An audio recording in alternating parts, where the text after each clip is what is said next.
وہ جو اقبال نے کہا نا کہ لے گئے تسلیس کے فرزند میراث خلیل، کشت بنیاد کلیسا بن گئی خاک حجاز۔ تسلیس کے فرزند میراث خلیل لے گئے تھے، بیت المقدس ان کے کروسیڈرز کے قبضے میں آ گیا تھا 1099 میں، اور رہا تھا 1187 تک، 88 ایئرز۔ لے گئے تسلیس کے فرزند میراث خلیل۔ تو میراث موسوی جو تھی وہ منتقل ہو گئی محمد رسول اللہ صلی اللہ علیہ وسلم رات کی امت کو، ان کا قبلہ کینسل، یہ قبلہ آ گیا۔ تو سب سے زیادہ دکھ تو انہیں تھا۔ اب جو وہاں سے کاؤنٹر ریولوشنری موومنٹ آئی ہے وہ عبداللہ ابن سبا یہودی۔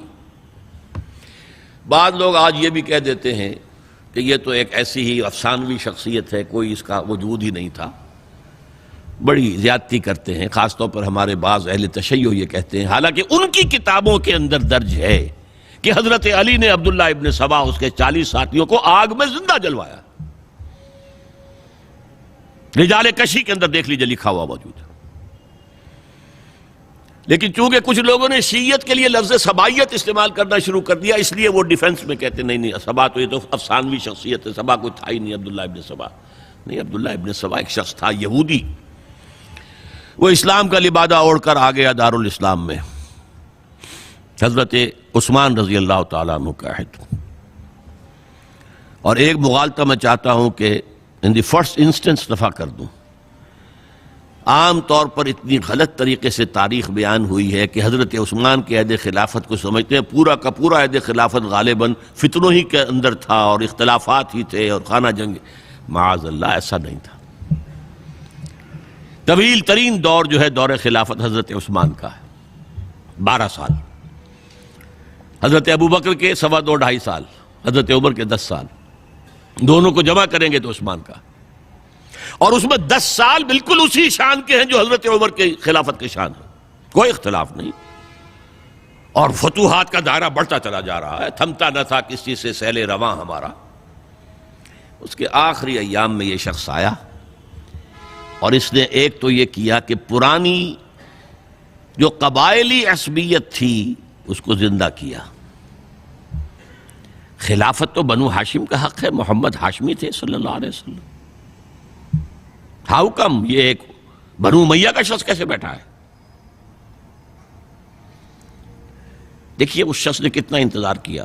حضرت ابوبکر بنو امیہ میں سے نہیں تھے، لہذا یہ فتنہ اس کے خلاف نہیں ہو سکتا تھا، کیونکہ چشمک جو تھی وہ بنو امیہ اور بنو ہاشم کی تھی، بڑی پرانی تھی۔ یہ بڑے برابر کے یہ دو کلینز جو تھے مد مقابل تھے ایک دوسرے کے، باقی چھوٹے قبیلے تھے، بنو تیم ہیں، بنو عدی ہیں،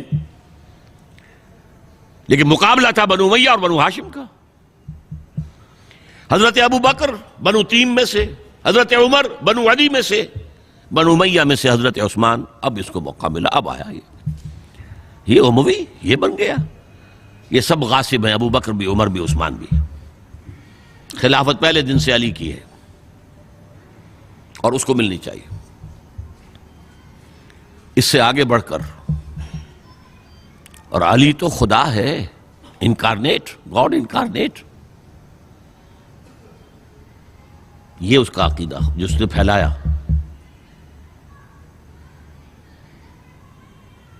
یوں سمجھئے ایک شخص نے حضرت عیسیٰ کے دین کو زیرو کر دیا تھا۔ لوگ مانتے نہیں کہ ایک شخص اتنا کچھ کر سکتا ہے۔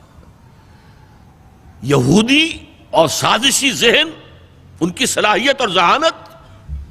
ایک شخص تھا پال، حضرت عیسیٰ کو خدا کا بیٹا بنانے والا، وہ توحید ختم، تسلیس آ گئی۔ شریعت کو ختم کرنے والا وہ حضرت عیسیٰ کہہ کر گئے تھے تم پر شریعت موسوی نافذ رہے گی، اس نے کہا نہیں، ایبروگیٹڈ، نو شریعہ۔ نمبر 3، حضرت عیسیٰ نے کہا تھا تمہیں تبلیغ کرنی ہے صرف یہودیوں تک۔ I have been sent only in search of the lost sheep of the house of Israel۔ میں صرف اسرائیل کے گھرانے کی کھوئی ہوئی بھیڑوں کی تلاش میں آیا ہوں، تمہیں باہر تبلیغ نہیں کرنی۔ اس نے تبلیغ کا دائرہ وسیع کیا۔ وہ دین مسیحیت ختم وہ دین پالزم ہے جو چلا ہے اس کے بعد. سمجھ رہے ہیں اس بات کو؟ اور یہ ڈاکٹر مائیکل ہارٹ نے بالکل صحیح لکھا ہے کہ کرسچینٹی جب تک حضرت مسیح موجود تھے وہ سوائے ایک یہودیوں کے فرقے کے اس کی کوئی اور حیثیت نہیں تھی. لیکن پال نے اسے ایک انڈیپینڈنٹ دین بنایا. ایک شخص کی کارروائی ہے یہ ساری، اور آج پوری دنیا، پوری عیسائی دنیا اسی پر ہے، تسلیس پر بھی، اور شریعت ختم، اور دعوت جو ہے کرتے پھر رہے ہیں پوری دنیا کے اندر. اسی طرح اس نے کیا، قبائلی عصبیت کو چھیڑا اور حضرت علی کا مبالغہ کیا یہ خدا ہے، اوتار، گاڈ انکارنیٹ. تیسرا کام کیا کیا کہ حضرت عثمان رضی اللہ تعالی عنہ اور ان کے جو عاملین تھے، گورنر کوفے کا ہے، گورنر شام میں دمشق میں ہے، گورنر مصر میں ہے، ان کے خلاف پروپیگنڈا شروع کیا. یہ بیت المال میں خیانت کر رہے ہیں، یہ غبن کر رہے ہیں، یہ اپنے عزیزوں کو جو ہے پال رہے ہیں، ان کو دے رہے ہیں، وہ اقربا پروری کر رہے ہیں، اور یہ کر رہے ہیں، اور ٹیکنیک کیسی عجیب. کوفے میں کوفے کے گورنر کے خلاف بات نہیں کریں گے، دمشق اور مصر کے گورنر کے خلاف بات کریں گے. اب کہاں دنیا کے پاس ذرائع تھے کہ کوئی ویریفائی کرے بھئی یہ بات صحیح ہے کہ نہیں ہے، غلط ہے؟ نہ کوئی ذرائع رسل و رسائل ہیں. اور اگر آپ کوفے میں کھڑے ہو کر عثمان نے یہ کر دیا، عثمان نے یہ کر دیا، عثمان نے یہ کر دیا، یہ کر دیا، اب کون اس کو جو ہے اس کی تحقیق کر سکے گا؟ دمشق میں گئے ہیں تو دمشق کے گورنر کے خلاف کچھ نہیں، عثمان کے خلاف، اور کوفے کے گورنر کے خلاف، اور مصر کے گورنر کے خلاف. مصر میں گئے ہیں تو اس کے خلاف کچھ نہیں، دمشق اور کوفے کے گورنر کے خلاف اور عثمان کے خلاف. اور پھر ہر طرف سے بلوائیوں کو لا کر گھیراؤ کر لیا حضرت عثمان کے گھر کا. یہ تحریک ہے جو بہت زبردست کامیابی سے ہمکنار ہوئی. یہودی سازش. اب تمام صحابہ کہہ رہے ہیں حضرت عثمان سے کہ آپ ہمیں موقع دیں کہ ہم ان کا سر کچل دیں. آپ فرماتے ہیں نہیں، یہ مجھ پر الزام لگا رہے ہیں نا، میں وضاحت کرتا ہوں. اپنے گھر کی چھت کے اوپر کھڑے ہو کر آپ نے کہا دیکھو یہ میں نے نہیں کیا، یہ میں نے نہیں کیا، میرے یہ احسانات بھول گئے ہو. حضرت علی نے مسجد نبوی میں کھڑے ہو کر جتنے الزامات لگائے تھے ان سب کی طرف سے برات کا معاملہ کیا کہ جھوٹ کہہ رہے ہو تم، عثمان پر کوئی غلطی جو ہے، کوئی خیانت ثابت نہیں. لیکن جنگ کی اجازت حضرت عثمان نہیں دے رہے. یہ میرے خون کے پیاسے ہیں نا، جب تک قتل نہیں کر لیتے جرم کہاں ہے؟ جب قتل کر لیں گے تم قصاص دے لینا. لیکن میں کسی کلمہ گو کی جان نہیں لینا چاہتا، صرف اپنی جان کے تحفظ میں. یہ ہے عزیمت کا پہاڑ. لوگ کہتے ہیں کمزور تھے. جان بچانے کے لیے تو آدمی پتہ نہیں کیا کچھ کر بیٹھتا ہے، اور طاقت ہو تو طاقت کو کیسے استعمال کرے گا. حضرت امیر معاویہ کی طرف سے پیغام پر پیغام آ رہے ہیں کہ اب ہمیں اجازت دیں میں فوجیں بھیجوں اور ان کا قلع کما کر دیا جائے. حضرت عمرو بن العاص کا پیغام آ رہا ہے مصر سے، آپ ہمیں اجازت دیں. طلحہ، زبیر، علی اجازت مانگ رہے ہیں مدینے کے اندر، آپ اجازت دیں کہ ہم جنگ کریں ان سے. نہیں. آخر کار حضرت علی نے دونوں بیٹوں کو، حضرات حسنین، حضرت حسن، حضرت حسین، دروازے پر کھڑا کر دیا. پہرے دار حضرت عثمان کے، حضرت حسن، حضرت حسین کہ کوئی گھر میں داخل نہ ہونے پائے. پچھواڑے سے آئے ہیں اور شہید کیا ہے.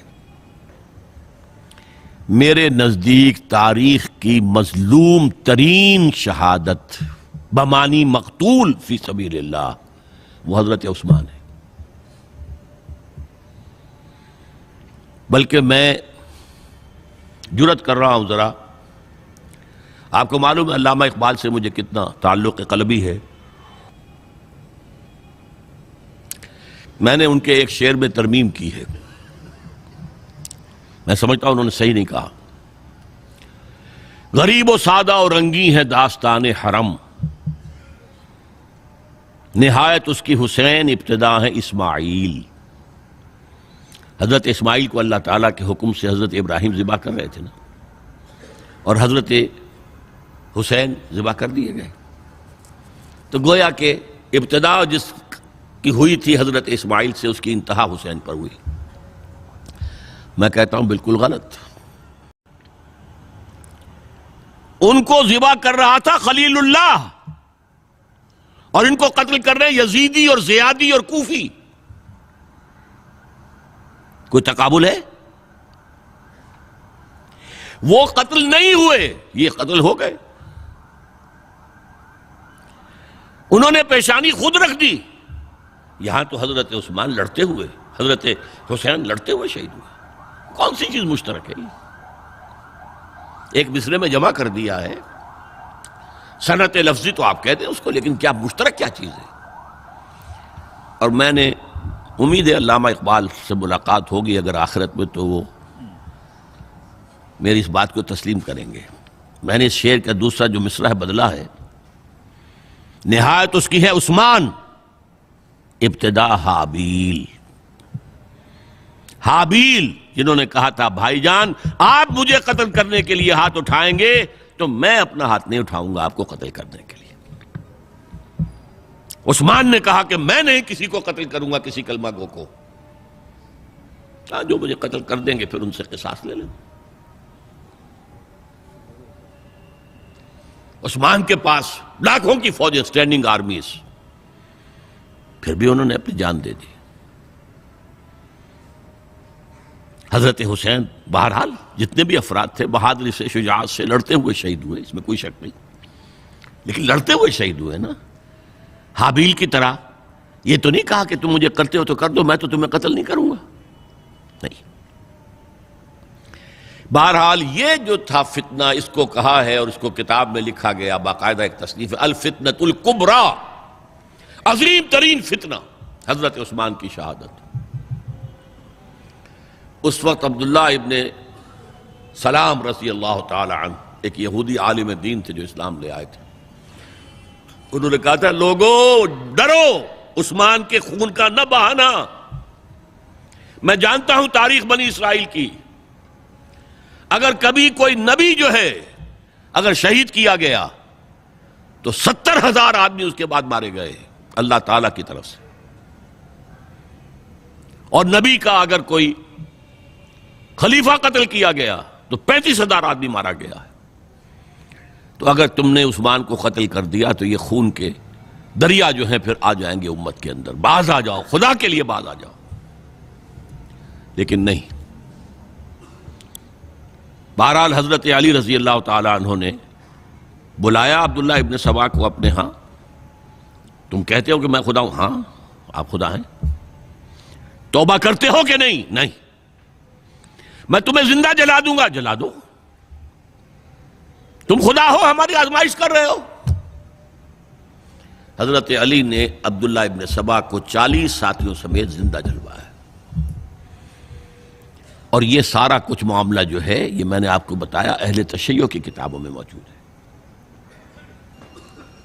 بہرحال یہ فتنۃ الکبریٰ ہے، جس کا نتیجہ کیا نکلا ہے آپ اچھی طرح سمجھیے۔ وہ شہادت علی الناس کا جو سیلاب جا رہا تھا، جس کی شان کیا تھی، علامہ اقبال کے الفاظ میں تھمتا نہ تھا کسی سے سیل رواں ہمارا۔ یہ جو سیل تھا کوئی روکنے والا تھا؟ 2 سپر پاورز تھیں اس وقت، ایران، روم۔ ایران کے چیتڑے ختم ٹوٹ گئے، روم کی 2 ٹانگیں ٹوٹ گئیں، اب کون روکنے والا تھا؟ یہ انٹرنل سیبوٹاج ہے۔ اس کے بعد جو باہمی خانہ جنگی شروع ہوئی ہے، 1 لاکھ مسلمان ایک دوسرے کی تلواروں اور نیزوں سے ختم ہو گئے۔